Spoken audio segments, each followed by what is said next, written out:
বাড়িতে যদি ধনেপাতা আর চিকেন থাকে তবে এইভাবে আপনারা চিকেনটা বানিয়ে দেখতে পারেন। খুব সহজ এবং অসাধারণ খেতে হয়, তেমনি টেস্ট হয়। নমস্কার বন্ধুরা, সুষমা রান্নাঘরে সবাইকে স্বাগতম। আজ বানাবো ধনিয়া চিকেন। চিকেনটা এইভাবে তৈরি করতে পারেন।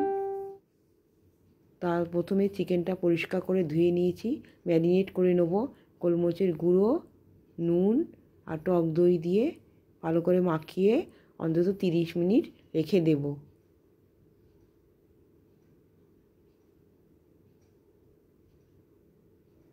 রুটি, পরোটা, ভাত সবার সঙ্গে খাওয়া যায় এই চিকেনটা।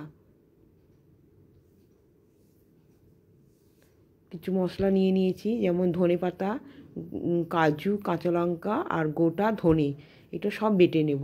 তারপর কড়া গরম হতে ওর মধ্যে শুকনো লঙ্কা, তেজপাতা আর গোটা গরম মশলা ফোড়ন দিয়ে দিলাম। তারপর পেঁয়াজ কুচি দিয়ে দিলাম। পেঁয়াজ কুচিগুলো লাল লাল করে ভেজে নেব।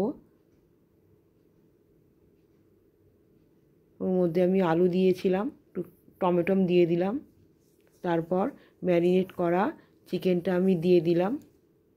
চিকেনটা দিয়ে ভালো করে পেঁয়াজের সঙ্গে আমি ভাজা ভাজা করে নেব।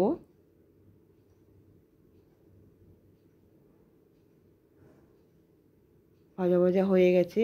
এবার আদা, কাঁচা লঙ্কা বাটা, তারপর রসুন বাটা,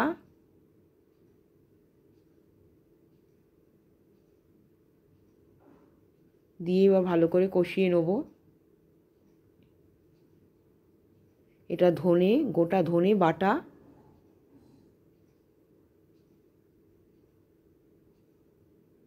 ভালো করে কষানো হয়ে গেছে।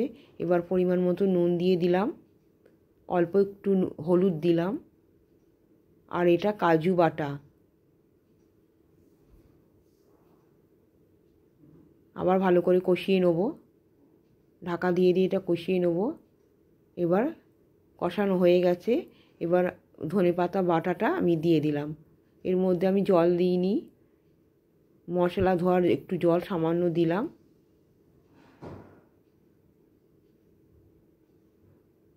এইভাবে করে দেখতে পারেন। চিকেনটা হয়ে গেছে। এবার গরম মশলা আর ধনেপাতা দিয়ে নামিয়ে নেব। তাহলেই হয়ে যাবে ধনিয়া চিকেন। ভিডিওটা ভালো লাগলে লাইক, কমেন্ট, সাবস্ক্রাইব করে দেবেন। পাশে থাকার অনুরোধ রইল। টাটা।